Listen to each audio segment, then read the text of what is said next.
Hello and welcome to another special episode of Unsourced Presents as we head into day 6 of my Christmas Carol-A-Thon. It's time for another more traditional adaptation.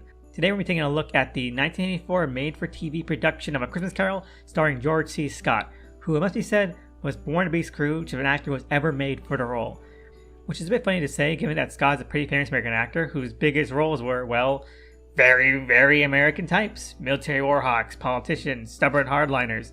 Yet even this adaptation isn't one of the ones that translocates the story either. It's a full-on period piece in old-timey London. Casting Scott might seem like a bit of a far-fetched idea, but as I said, you can't help but look at Scott and not think, yes, that guy should 100% play Scrooge one day. And since that is admittedly the movie's biggest selling point, it has to be said that he does a wonderful job. Now, I'm not going to pretend that I have this incredible ear for accents. It could be that to a British person he sounds like a complete moron. That's totally plausible. But even if that is the case, he's an impeccable Scrooge. But with a twist that you honestly hardly ever see, and that this might be one of the rare times you do in a more traditional adaptation. And that is that Scrooge is having a ball. Sure, Scott has his reputation for being more in his element, playing these crotchety and ornery old men, coots and very caustic characters. A perfect resume for Scrooge, honestly.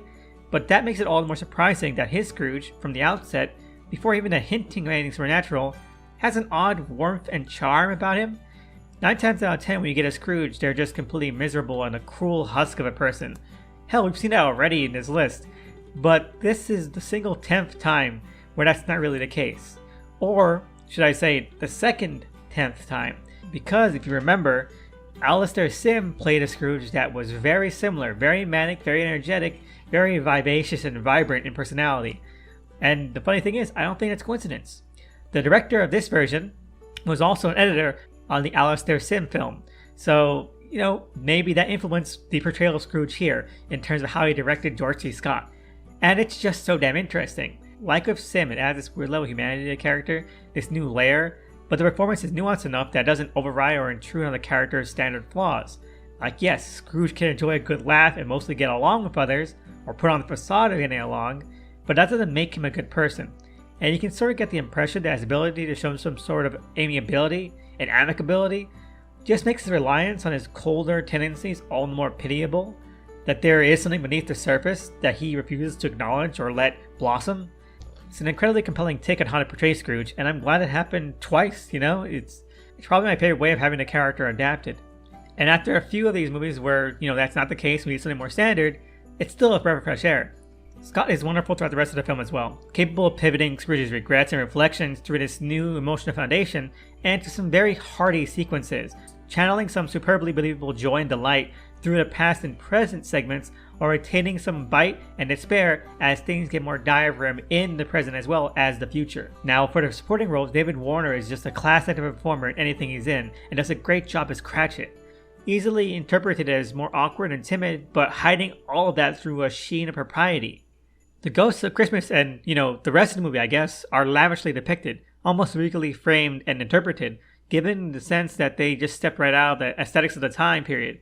While the way they guide Scrooge around is not as visually extravagant as some other adaptations, the performances of the three ghosts are some of the rare times where there's this definite dignity imposed on them.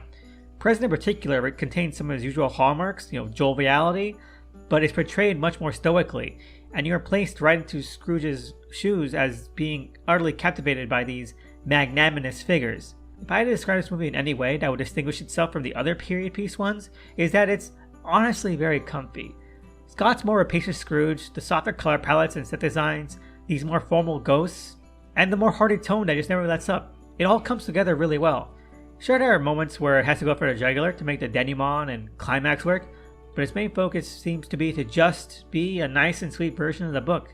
In fact, I would probably rank this as one of the sweetest versions that doesn't include Muppets. And this is what I'm definitely glad to have in my rotation every year. It's simple and standard, but has a unique twist of heart that makes it just a refreshing and enlivening experience for sure. And it's well worth the watch. I'm pleasantly surprised by most of these made-for-TV versions. They do put out the stops in terms of casting, set design, and, actually getting a director who wants to make this the best they can. You get some really great stuff that is small scale. Overall, 9 out of 10.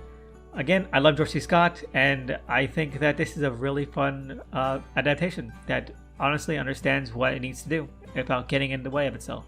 Anyway, let me know what you think about this version below. Have you seen it? Are you planning on seeing it? Do you think George C. Scott was a good idea for casting as Scrooge?